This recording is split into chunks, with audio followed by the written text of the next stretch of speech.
University మంచి భవిష్యత్తు కోసం తెలుగు విద్యార్థులు ఇష్టపడే యూనివర్సిటీ. కాల్ 9059052378 9059052379.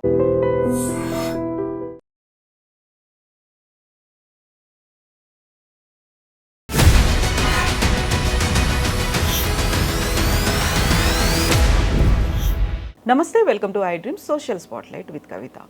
పహల్గాంలో ఉగ్రదాడి జరిగిన తర్వాత ఇప్పటికీ 12 రోజులు గడిచిపోయాయి. నెక్స్ట్ డెవలప్మెంట్ భారతదేశం తీసుకునేటువంటి స్టెప్ ఎలా ఉండబోతోంది అనేది దేశవ్యాప్తంగా కాదు ప్రపంచవ్యాప్తంగా అందరూ ఎదురు చూస్తున్నారు. ఎట్ ద సేమ్ టైం కర్రెగుట్టల్లో కూడా ఆపరేషన్ కగార్ పేరుతో మావోయిస్టులను మట్టుపట్టేందుకు కేంద్ర బలగాలు సిద్ధమైపోయారు. కశ్మీర్ టు కర్రెగుట్టలు ఏం జరుగుతోంది, ఇక్కడ ఉన్నటువంటి స్ట్రాటజీ ఎలా ఉంది? మనతో పాటుగా ఉన్నారు పొలిటికల్ అనలిస్ట్ బి ప్రకాష్ గారు. నమస్కారం అండి. సో కశ్మీర్లో జరిగింది ఉగ్రదాడి, అక్కడ ఫోకస్ పెడుతున్నాయి కేంద్ర బలగాలు, భారత సైన్యము, క్యాబినెట్, అందరూ ఫోకస్ ఉంది. ఎట్ ద సేమ్ టైం కర్రెగుట్టల్లో కూడా ఇక్కడ మావోయిస్టులు, అక్కడ టెర్రరిస్టులు, ఇక్కడ మావోయిస్టులు. వ్యూహం అనేది ఎలా ఉందంటారు? కేంద్ర ప్రభుత్వం దానికి రాష్ట్ర ప్రభుత్వాల సహకారాలు. మన వైద్య విధానంలో ఎట్లయితే పుండో కాడ ఉంటే మందో కాడ పెడతారో, మన డిఫెన్స్ కానీ, మన అంతర్జాతీయ విదేశీ వ్యవహారాలు కానీ, దేశీయ వ్యవహారాలు కానీ, హోంశాఖ కానీ, రక్షణ శాఖ కానీ, ఈ రెండు కూడా వాళ్ళు చేయాల్సింది చేయరు, అనవసరమైనవి చేస్తారు ప్రజల మెప్పు కోసం. అసలు ఎందుకు వచ్చింది ఇప్పుడు పాకిస్తాన్కు మనకు మధ్య యుద్ధ మేఘాలు ఎందుకు కమ్ముకున్నాయి? వీళ్ళు కనుక ఇప్పుడు మినీ స్విట్జర్లాండ్ అంటారు. శ్రీనగర్ పోయిన వాళ్ళంతా దాదాపుగా అక్కడికి వెళ్తారు. అక్కడికి వెళ్ళిన తర్వాత ఆ గుట్ట మీద ఉంటుంది. అది ఆ గుట్ట మీదకి ఎక్కాలంటే ఆ లోయ వ్యాలీ అంటే గుండ్లు, పెద్ద పెద్ద రాళ్ళు, వాటి మధ్యలోకి వెళ్ళి నడవడానికి కూడా వీలు కాదు. ఆ గుర్రాల మీద పోతుంటారు, కొంతమంది చాతనైన వాళ్ళు నడుస్తుంటారు. అక్కడ నువ్వు ఆర్టికల్ 370 రద్దు చేసి పాకిస్తాన్ ప్రో టెర్రరిస్టులు కావచ్చు, లేకుంటే పాకిస్తాన్ని అభిమానించే వాళ్ళు కావచ్చు, కాశ్మీర్లో ఉన్న ముస్లిమ్స్ కావచ్చు, వాళ్ళ కోపానికి గురైన తర్వాత మినిమం రక్షణ ఏర్పాట్లు చేయకపోతే ఎట్లమ్మా? అక్కడ నీకు ఒక్క డిఫెన్స్ సంబంధించి ఒక్క సైనికుడు లేడు అక్కడ. మరి అది ఎన్నికలు జరిపినాం కదా అని సంతోషించి వాళ్ళకు వదిలేస్తే ఆ కాశ్మీర్ పోలీసులు ఆ తుపాకీ సౌండ్ వినగానే పారిపోయిన్లు ఉన్నారు. అక్కడ స్టేట్ పోలీస్ కొద్దిగా ఉంది అక్కడక్కడ, ఇది మామూలుగా సెక్యూరిటీ లాగా పెట్టారు. వాళ్ళు ఆ సౌండ్ వినగానే పారిపోయిన్లు అయిపోయింది. వాళ్ళ దగ్గర వెపన్స్ సరిగా లేవు, వాళ్ళని ఎదుర్కొనే ధైర్యం లేదు, వాళ్ళ దగ్గర ఉన్న AK-47 లాంటి వీళ్ళ దగ్గర లేవు. మరి ఇది కనుక వాళ్ళు సైన్యాన్ని అక్కడ పెట్టుంటే ఇది అనివార్యం కాకపోవు కదా. అంటే ఫస్ట్ చేయాల్సింది సైన్యం ఉన్నది రక్షణ కోసం, దాడుల కోసం కాదు. ఫస్ట్ అది ఆలోచించాలి. ఆ రక్షణ కరువైనప్పుడే కదా దాడులు చేయాల్సిన పరిస్థితి రావడం. మరి దీనికి ఎవరిది బాధ్యత అంటే ఏం చెప్తాం మనం? మీరు రక్షణ సరిగ్గా పెట్టుంటే వీళ్ళు చచ్చేవాళ్ళు కాదు, వాళ్ళు చంపేవాళ్ళు కాదు, వాళ్ళు ధైర్యం కూడా చేసేవాళ్ళు కాదు అక్కడ రావడానికి. కాబట్టి అది ఫస్ట్ తప్పు ఎవరిది అని అన్నప్పుడు మన రక్షణ శాఖదే.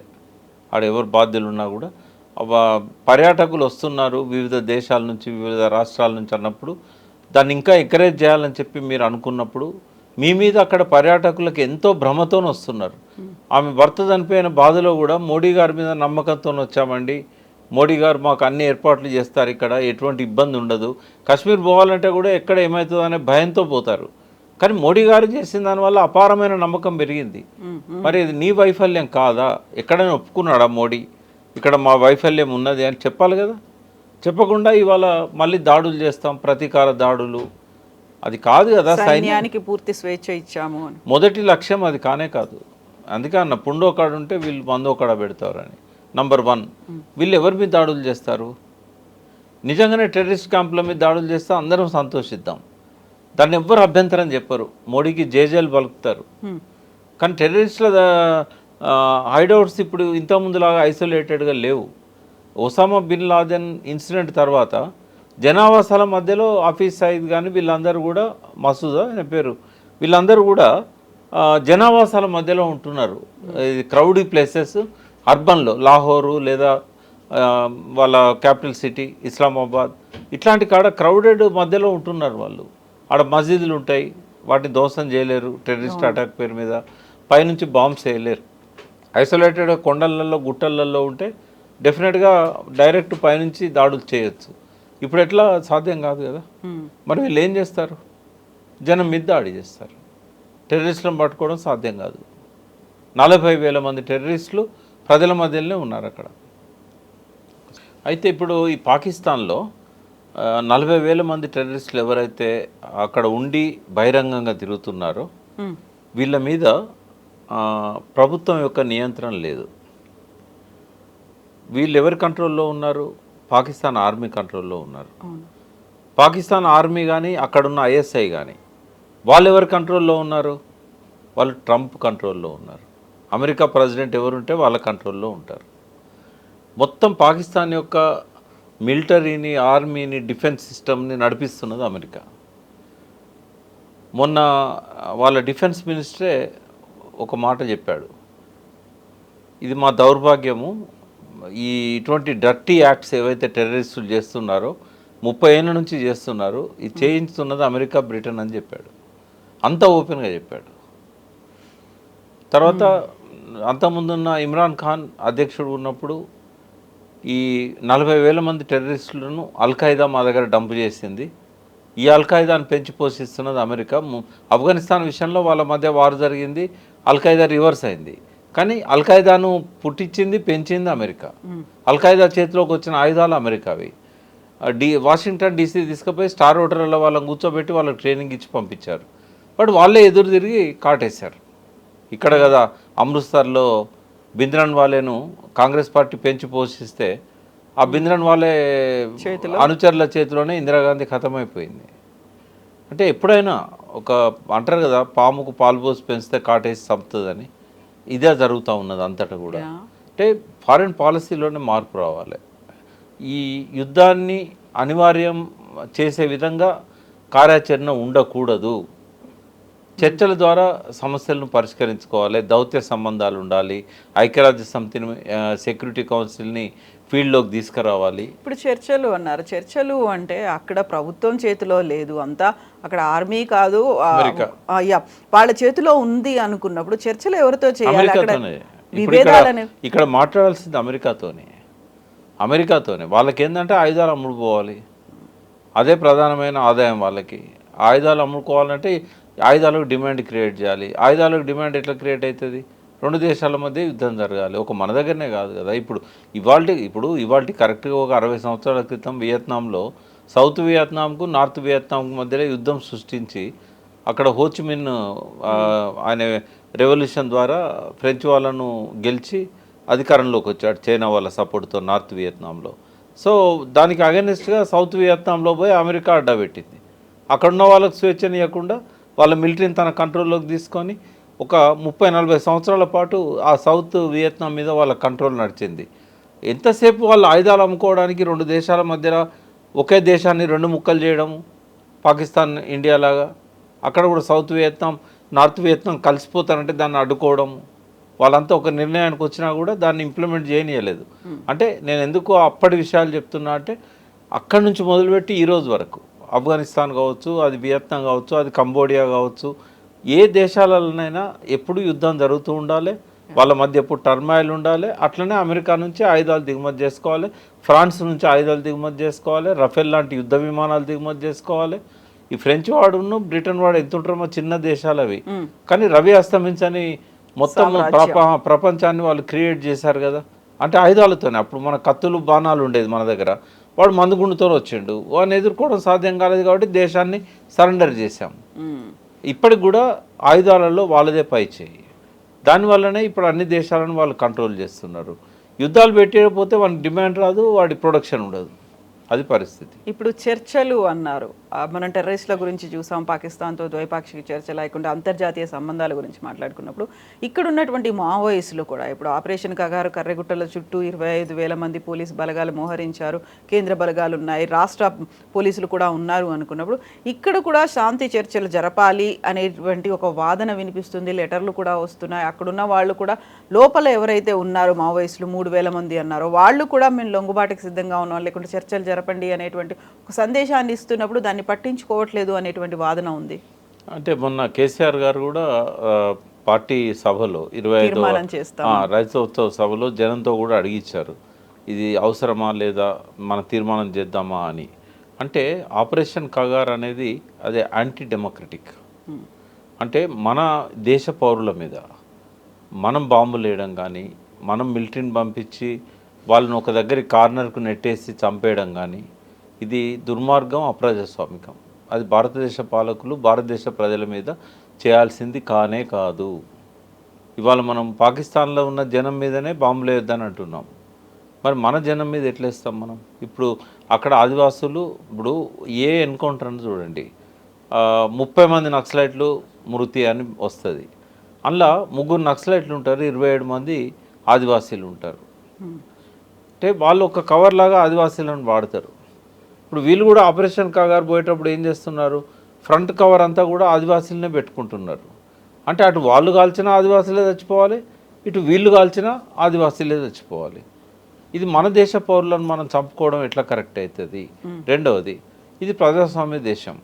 వాళ్ళు చర్చల కోసం వాళ్ళు లెటర్స్ రాస్తున్నప్పుడు ఇక్కడున్న పౌర హక్కుల నేతలు కానీ, ఇంటలెక్చువల్స్ కానీ, బుద్ధిజీవులు, మేధావంతులు వీరందరూ కూడా చర్చలు జరపండి అని చెప్తుంటే, ప్రధాన ప్రతిపక్ష పార్టీ టీఆర్ఎస్ లాంటిది కూడా చర్చలు జరపాలని చెప్తుంటే, దాన్ని ఏమాత్రం పెడచెవిన పెట్టి దాన్ని పట్టించుకోకుండా ఆ మిలిటరీని ముందు పెట్టి వాళ్ళని చంపడానికి ముందుకు పోతుండడము, ప్రజల మీద దాడులు చేయడము, అది ఎట్లా కరెక్ట్ అవుతుంది? నక్సలైట్ సిద్ధాంతం కరెక్ట్ అని నేను చెప్పా. అది కూడా ఇవాళ ఈనాటి పరిస్థితుల్లో అది కాలం చెల్లిందే. ఇంకొక ఫామ్లో రావాలి వాళ్ళు, ఎట్లా వస్తారు. కానీ ఈ వాళ్ళు వెనుక తగ్గిన టైంలో మనం వాళ్ళని పిలిచి చర్చలు జరిపి వాళ్ళను మెయిన్ స్ట్రీమ్లోకి తీసుకురావడానికి ప్రయత్నం చేయాలి. కానీ మట్టు పెట్టడం అనేది సమస్య పరిష్కారమా? వాళ్ళు చచ్చిపోతే మళ్ళీ పుట్టారా? అయితే ఇప్పుడు వాళ్ళే వెనక్కి తగ్గారు అని అంటున్నప్పుడు చుట్టూ డంపులు ఏర్పాటు చేశారు అనేటువంటిది అడుగడుగునా కనిపిస్తున్నాయి, ప్రతి చోట అలాంటివి ఉన్నాయి అనేది. ఆ కర్రెగుట్టల్లో మొన్న జాతీయ జెండా పట్టుకొని తిరుగుతున్నటువంటి ఒక జవాన్ ఫోటో కనిపించింది. అంటే ఇప్పటిదాకా అలాంటి యాక్టివిటీ లేకుండా చేసిందే మావోయిస్టులు అనేది. అక్కడ వాళ్ళని దూరం చేశారు, ఐసోలేట్ చేసి ఉంచారు. అక్కడ ఉన్నటువంటి ట్రైబల్ కావచ్చు, లేకుంటే అక్కడ ఉన్నటువంటి కొండ జాతి వాళ్ళని కూడా జనజీవన స్రవంతిలో కలవకుండా చేసిందే మావోయిస్టులు. అక్కడ యాక్టివిటీ అనేది అంత తీవ్రంగా ఉంది అనేది కదా. అంటే యాక్చువల్గా అక్కడ ఏం జరుగుతుంది కొంచెం డీటెయిల్గా మాట్లాడదాము. కర్రెగుట్టలు అనేది ఛత్తీస్గఢ్లో ఒక భాగం. అది మన బార్డర్కి ఒక 12 కిలోమీటర్ల దూరంలో ములుగు మా సొంత నియోజకవర్గం. గోదావరి దాటిన తర్వాత కొద్ది దూరం వరకు మనకు తెలంగాణ ఉంటుంది, వెంకటాపురం, వాజేడు మండల్స్. అయితే ఆ వెంకటాపురానికి ఒక 10-12 కిలోమీటర్ల దూరం పోతే మనకి కర్రెగుట్టలు అనేటివి మొదలవుతాయి. ఇవి చాలా విశాలమైనవి, కొన్ని 100 ఎకరాల గుట్టల మీద ఉంది. ఆ గుట్టల మీదనే వ్యవసాయం చేస్తున్నారు. ఆ గుట్టల మీదనే ఆదివాసీలు జనార్దన్ సర్కార్ లాంటి ఏర్పాటు చేసి అన్ని రకాల ప్రజాప్రభుత్వమే ఒక రకంగా. అది అక్కడ ప్రభుత్వం ఓదాడికి. మీరే అంటున్నారు మొదటిసారి భారతదేశ జెండా తీసుకుపోతున్నారంటే అక్కడ అది భారతదేశంలో భాగం కాదన్నట్టే కదా అంతకుముందు. ఎందుకు అలా చేసిందే వీళ్ళు అనేది వాళ్ళనేం కాదు, అది వరకు కూడా వీళ్ళు పట్టించుకున్నది ఏమున్నదమ్మా. ఇప్పుడు ఏంటంటే ఇప్పుడు వెనకటి నుంచి లేదు, ఇప్పుడు ఎందుకు ఆడ గొడవలు అవుతున్నాయి 10-20 ఏళ్ళ నుంచి అంటే అక్కడ ఏంటంటే వేదాంత అనే ఒక కంపెనీకి అక్కడ మొత్తం మైనింగ్ యాక్టివిటీ అంతా అప్పచెప్పారు. అయితే జనరల్గా ట్రైబల్ ఏరియాస్లలో, ఆదివాసీ ప్రాంతాలలో వాళ్ళు అక్కడ సహజ వనరులను కాపాడుకోవాలని ఉంటుంది ఆదివాసులకు. మనం అనుకుంటున్నట్టు వాళ్ళు అడవి నరకరు, వాళ్ళు ఏం చేయరు. వాళ్ళు మంట కోసం కానీ నిప్పు కోసం కానీ పొరకలను తీసుకుపోతారు. ఎవ్రీ ఇయర్ చిన్న చిన్న బుషెస్ ఎండిపోయినవి అవి ఉంటాయి. ఎన్నడూ కూడా అడవి పాడైపోవడానికి ఆదివాసులు అస్సలే కారణం కాదు. 99% కాదు, 1% కూడా కాదు. స్మగ్లర్లను అడ్డుకున్నది వాళ్ళు, అడవిని కాపాడింది వాళ్ళు, అడవి జీవాలతో సహజీవనం చేసేది వాళ్ళు. ఎప్పుడు కూడా ఏ పులిని చూసి గిరిజనుడు ఆదివాసి భయపడాడు. వన్యమృగ సంరక్షణ పేరుతో వాళ్ళని బయటికి పంపుతున్నాం, మైనింగ్ యాక్టివిటీ పేరుతో వీళ్ళు అడ్డొస్తున్నారని వాళ్ళని బయటికి పంపుతున్నాం. నక్సలైట్స్ అక్కడ షెల్టర్స్ కోసం పోయారు. షెల్టర్స్ కోసం పోయిన వాళ్ళు అక్కడ జరుగుతున్న దోపిడీకి వ్యతిరేకంగా ట్రైబల్స్ని కాపాడడానికి వాళ్ళు ప్రాణాలు బలి ఇస్తున్నారు. ఆ వేదాంత వాళ్ళు ఇట్లాంటి కంపెనీస్ వాళ్ళు చేసే దుర్మార్గాలు, అరాచకాలు, దాని అభివృద్ధి పేరుతోనే అడవులు నరుక్కుంటూ రోడ్లు వేయడాలు ఇట్లాంటివి వ్యతిరేకిస్తారు. అక్కడ మంచి పనులు చేస్తే ఎన్నడూ కూడా నక్సలైట్లు అడ్డు రారు. వీళ్ళు ఏం చేయకపోతేనే కదా వాళ్ళు చేయాల్సి వచ్చేది. నీ సర్కారు చక్కగా ఉంటే జనార్దన్ సర్కార్ ఎందుకాడ? మనం మీకు గుర్తున్నదా, వనజ గారు ఒక సీనియర్ జర్నలిస్టు, ఆమె చాలా రోజులు ప్రాణాలకు తెగించి ఛత్తీస్గఢ్ అడవుల్లో పోయి వాళ్ళు చేసిన మంచి పనులన్నీ కూడా తీసుకొచ్చారు. చెక్ డ్యాములు కట్టడము, నీళ్లు, తర్వాత విద్య, వాళ్ళకు పిల్లలకు చదువు చెప్పించడము, హాస్పిటల్స్, ఇవేవి లేవు కదా అక్కడ. జెండా ఇయ్యాల బాతున్నారు అని అంటే భారతదేశం ఇప్పుడే చూస్తున్నది కళ్ళు తెరిచి ఇక్కడ ప్రజలకు ఏమన్నా చేయాలని. బట్ వాళ్ళు ఏంటంటే ప్రభుత్వాన్ని నమ్మడం లేదు. అదివరకు ఒక మహేంద్ర కర్మ అనే ఒక నాయకుడు కాంగ్రెస్ నాయకుడే, ఆయన సల్వా జుడుం తయారు చేసి గొత్తికోయలకును వాళ్ళకి అక్కడున్న ఆదివాసులకు మధ్యలో ఒక వైరాన్ని క్రియేట్ చేయించాడు, అంతర్యుద్ధంలాగా వాళ్ళని నరుకునే పరిస్థితి తీసుకొచ్చాడు. ఏది ఏమైనా కూడా బలైపోతున్నది ఆదివాసులు. సరే నక్సలైట్లను నువ్వు సపరేట్ చేయడానికి ఆడ వీలు కాదు, ఎవరు నక్సలైటో ఎవరు ఆదివాసో తెలియని పరిస్థితి ఉంటుంది యూనిఫామ్ కనుక లేకపోయినట్టయితే. ఎందుకంటే మోస్ట్ ఆఫ్ ది నక్సలైట్స్ కూడా మళ్ళీ ఆదివాసీలే ఉన్నారు. మేము పోయినట్టు రోజులలో 1970s 80sలో డాక్టర్స్, అడ్వకేట్స్, ఇంటలెక్చువల్స్ అడవుల్లోకి తుపాకులు పట్టుకొని పోయారు. కానీ ఈరోజు వాళ్ళు లేరు. వాళ్ళల్లో కొంతమంది అగ్రనాయకులుగా కేంద్ర కమిటీలలో రాష్ట్ర కమిటీలలో ఉన్నారు. కానీ కింది స్థాయిలో తుపాకీ పట్టుకున్న సైనికులంతా కూడా పీపుల్స్ వార్ మావోయిస్టుల కింది శ్రేణి వాళ్ళంతా 90% డౌన్ ట్రాడన్ అంతా ట్రైబల్స్, ఎస్సీలు, బీసీలు ఇట్లుంటారు. కాబట్టి వాళ్ళు మఫ్టీలో ఉంటే వాళ్ళు ఆదివాసీలా తెలియదు. అందుకే చాలామంది ఆదివాసీలు బలైపోతున్నారు. నువ్వు రివార్డ్స్ ఉన్న వాళ్ళనే చంపినవు అని అంటే అది వేరు, అది ఎవరు కూడా కాదన్నారు. క్రాస్ ఫైర్లో చచ్చిపోతే ఇది ఎన్కౌంటర్ అని అంటారు. కానీ అట్లా జరగడం లేదు ఆడ. అందుకే సొంత ప్రజల మీద యుద్ధం అనేది అప్రజాస్వామికము. చర్చలకు వాళ్ళంతటా వాళ్ళు వస్తా అన్నప్పుడు చర్చలు జరపడం అనేది మంచిది. అందుకే కేసీఆర్ లాంటి వాళ్ళు కూడా అప్పీల్ చేస్తున్నారు. అన్ని పార్టీలు కూడా రాజకీయ పార్టీలు తీర్మానాలు చేసి కేంద్రానికి పంపాలి, ఆపరేషన్ కగారు ఆపాలి. ఇక్కడ మనం ఏదో ప్రెస్ మీట్లు పెట్టి ముఖ్యమంత్రిని కలిస్తే అయ్యేది కాదు. ఇదొక ఇప్పుడు దీనికి డిసిషన్ తీసుకోవాలన్నప్పుడు కేంద్ర పార్టీ నాయకులను కలవాలి, రాహుల్ గాంధీని కలవాలి. ఇదే అరగోపాల్ గారు, కోదండరామ్ గారు, వీళ్ళంతా రేవంత్ రెడ్డి దగ్గర ఏమీ లేదు. అక్కడ పైన పోయి రాహుల్ గాంధీ ఒక డిసిషన్ తీసుకున్నారు అని అంటే అది ప్రతిపక్ష పార్టీగా దానికి ఒక శాంక్టిటీ ఉంటుంది, ఒక వాల్యూ ఉంటుంది. తర్వాత సంబంధిత రాష్ట్రాలు 17 ఉన్నాయి, నక్సల్ ఉన్న రాష్ట్రాలు. ఈ 17 రాష్ట్రాల ముఖ్యమంత్రులను ప్రతిపక్ష నాయకులను కలవాలి. ఇది చేయకుండా ఇక్కడ మాట్లాడితే ఏమొస్తుంది? ఇక్కడ ప్రతిపక్ష నాయకుడు చెప్తున్నాడు, ఇక్కడ రేవంత్ రెడ్డి ఏమో నేనేం చేయాలి, నా చేతిలో ఏం లేదంటున్నాడు. కాబట్టి ప్రతిపక్ష పార్టీలను, అధికార పార్టీలను, బలమైన రాజకీయ పార్టీలను కలిసి డైరెక్ట్గా మోడీ అండ్ రాహుల్ గాంధీ లాంటి వాళ్ళు, తర్వాత సిపిఐ, సిపిఎం జాతీయ పార్టీలు ఏవేవైతున్నాయో వాళ్ళందరి సహకారంతో ఈ ఆపరేషన్ కగార్ లాంటివి ఆపి వాళ్ళని చర్చలకు పిలిచినప్పుడు వీళ్ళని కూడా కూర్చోబెట్టుకోవాలి. ఎవరైతే ఈ చర్చల కోసం పట్టుబట్టిన నాయకులు ఉన్నారో ఆ నాయకులను కూడా ప్రతిపక్ష పార్టీ నాయకులు కావచ్చు, ప్రొఫెసర్స్ కావచ్చు, వీళ్ళని కూర్చోబెట్టుకొని మరి ప్రభుత్వానికి తలనొప్పిగా తయారు కాకుండా వాళ్ళ యాక్టివిటీ ఎట్లుండాలి, వయలెన్స్ అనేది ఉండకూడదు. ఇట్లాంటి విషయాలలో ఒక ఏకాభిప్రాయానికి వచ్చి ఆ ఎజెండా ప్రకారం పోవాలి.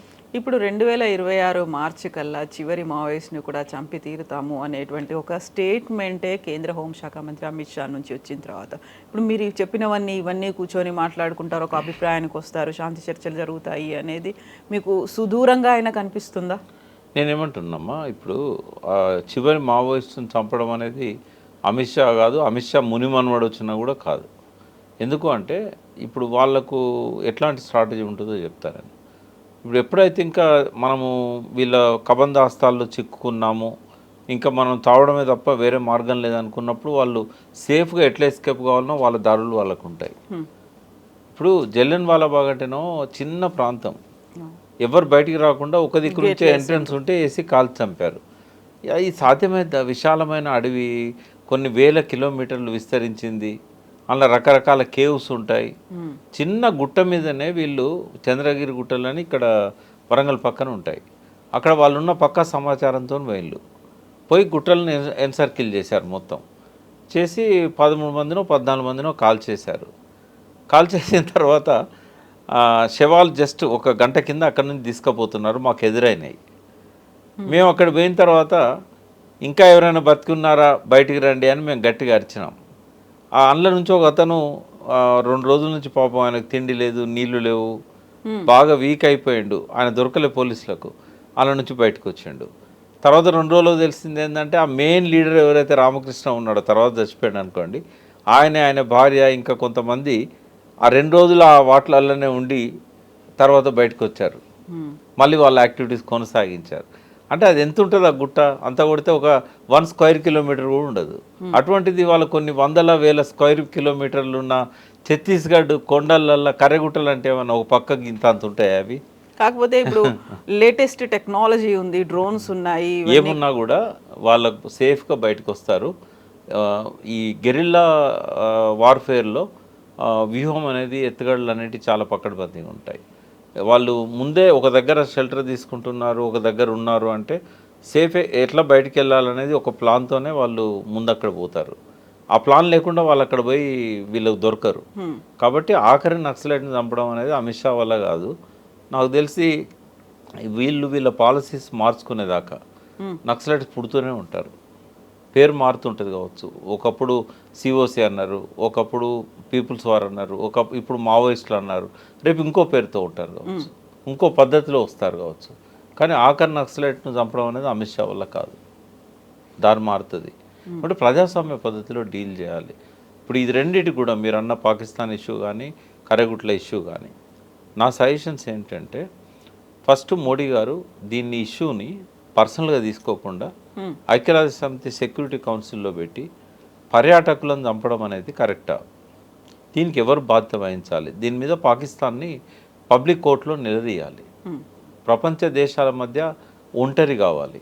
అయినప్పుడు పాకిస్తానే బహిర్గతం అవుతుంది. ఇప్పుడు వాళ్ళకి ఇక్కడ వరకు వచ్చింది, ఇప్పుడు వాళ్ళు యుద్ధం చేసే స్థితిలో లేరు.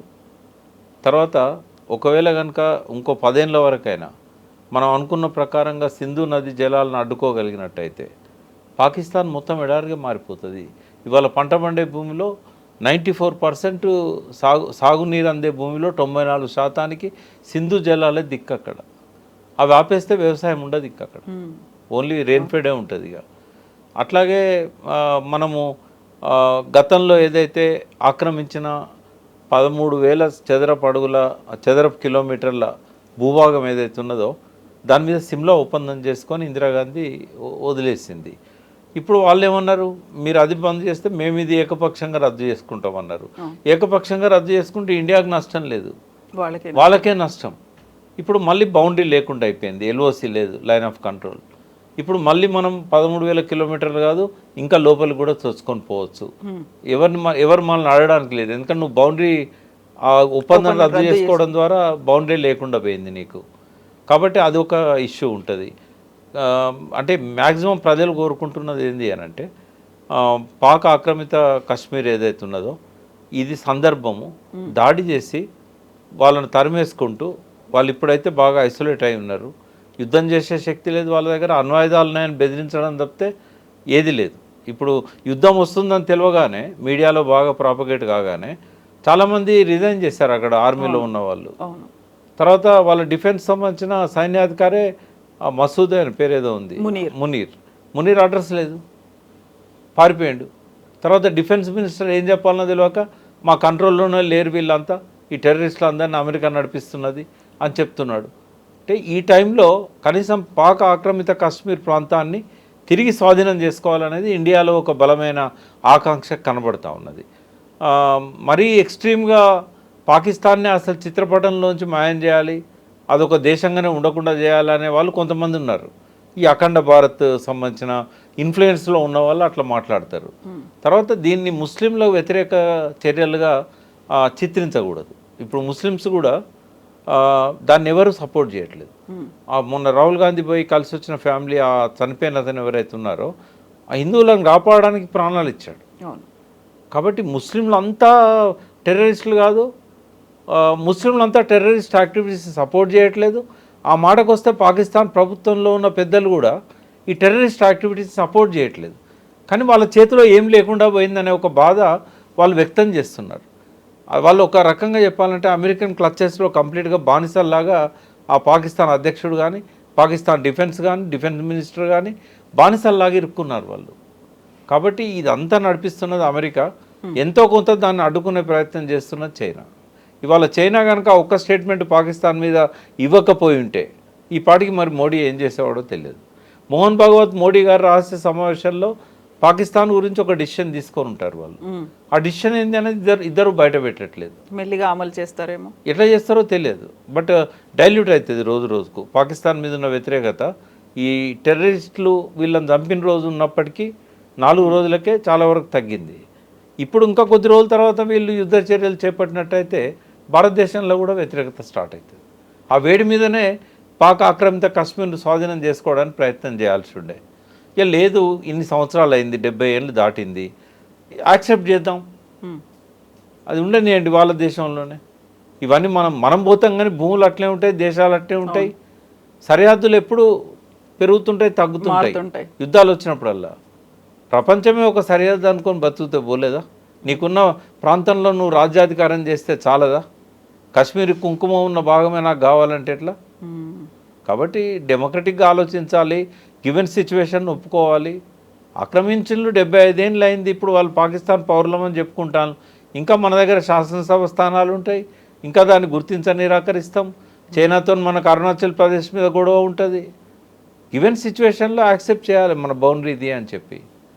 ఒకవేళ ఏదైనా పంచాయతీ వస్తే సెక్యూరిటీ కౌన్సిల్, ఐక్యరాజ్య సమితి, వాటి దగ్గర పంచాయతీ పెట్టుకోవాలి తప్ప చంపడం అనేది కరెక్ట్ కాదు. చంపకుండా రక్షణ ఏర్పాట్లు చేయడం అనేది మన ప్రధాన కర్తవ్యం. ఎస్ అండి ప్రకాష్ గారు, థ్యాంక్ యూ సో మచ్ అండి. నిజంగా ప్రస్తుతం ఉన్నటువంటి సమాజం దేనికి ప్రయారిటీ ఇస్తుంది? ఆర్థిక సంబంధాల చుట్టూ మాత్రమే తిరుగుతుంది. మళ్ళీ ఎన్నికలంగానే చాలా విరక్తి కలుగుతాను. మంచి అనిపిస్తుంది కదా, లేడీస్ కూడా ఛాలెంజింగ్ జాబ్స్ చేసినప్పుడు చాలా బాగుంటది. ట్రాఫిక్ అసిస్టెంట్స్ గా నియమించిన ట్రాన్స్జెండర్స్ అందరితో సాల్యూట్ చేయించుకుంటున్నారు. ఫుడ్ డెలివరీ ఇవ్వటానికి వెళ్ళినటువంటి డెలివరీ బాయ్ అనిల్ పై కళ్ళ ముందు